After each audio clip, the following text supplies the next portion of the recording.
If you think you're not doing enough and you're thinking about getting another job just to try to make some extra money, just realize this. We are so held up at an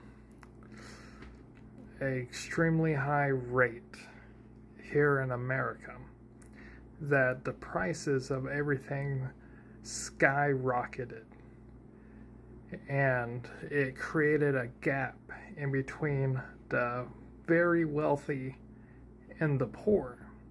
And because they didn't raise the minimum wage, the rich is getting richer, but also they have to spend more of their money on the increase of prices. So they see no justification in raising the wages. Or even if they raise it, it will not be by very much. With with my parents, when they went to college, they only went into $7,000 or $10,000 in debt, which at the time seemed like a very big debt. But now you go $70,000 or even $100,000 in debt for going to the same college to learn the same things.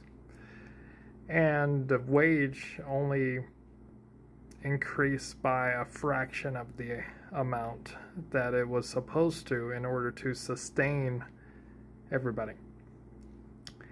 So it's actually more unreasonable to go to college, because even if you do, you're going to be making a fraction of the price. And if it keeps going the way that it's going currently, we're looking at an enslaved nation.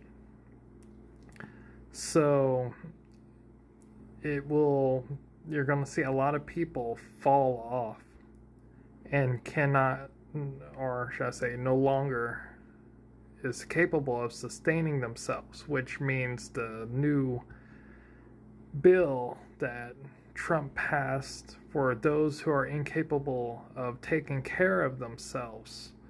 If you're found on a public sidewalk or, out in the open, or you're mentally ill, you can be locked up and forced into an institution or even into a facility that they deem is fit, which means you could be thrown into jail and thrown into labor for fractions even lesser than what you're making now. And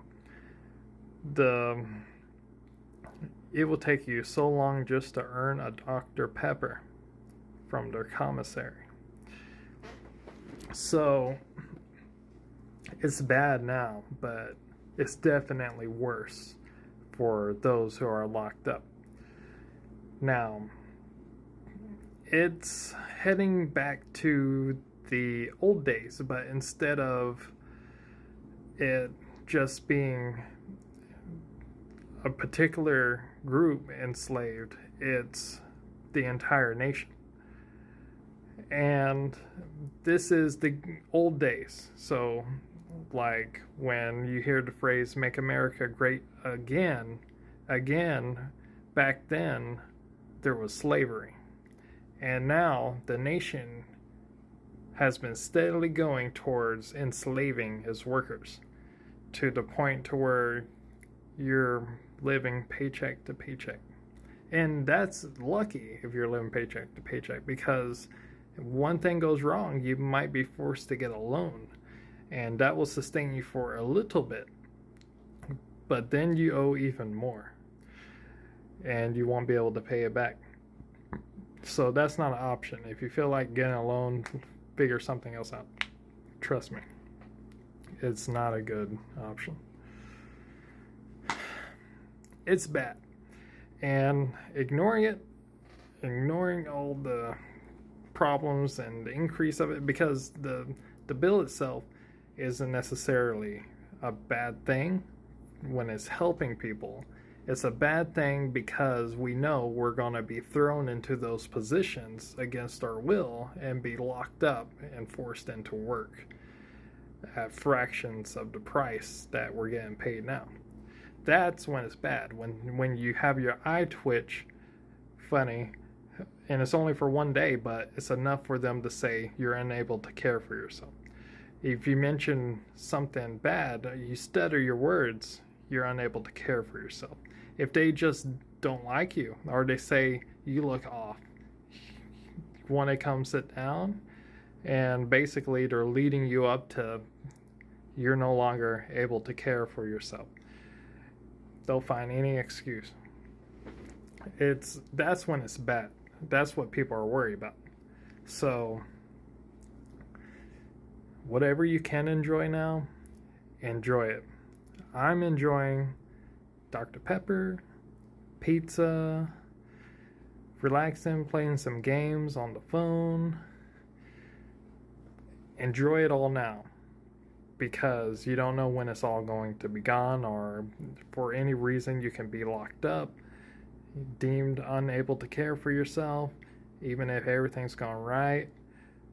Like I have no, I want to become a teacher for math and science, but that may not pan out because the world seems like it's stacked up against us. And it's not just me. It's basically everyone in middle class and lower. There might be some in higher class, but they can pretty much afford. So they're probably not as big of a problem. They can afford meals and stuff. Stay safe. If they try to start asking you questions about your mental status or your living conditions, get out of there. Just say you're fine and leave, because trust me, the more you encourage that, the more they're going to try to use that new bill against you. So just stay safe. It's bad, but according to my religion that I'm in, called the Baha'i Faith, it said that we're going to reach this state where there's a huge gap between the rich and the poor, and it's not going to work. It's going to fail and crumble. And then everyone's going to realize it's bad, and then they're going to start fixing it. But until they experience it for themselves, America's always been notorious to be the last one to make a change, the last one to get rid of the problem. So they're going to try to experience it. It's going to fail because something has to break when you're putting all the pressure on people who can't handle it. And the people who can handle it are trying to avoid it like it's the plague. Something's going to break. Just try not to let it be you.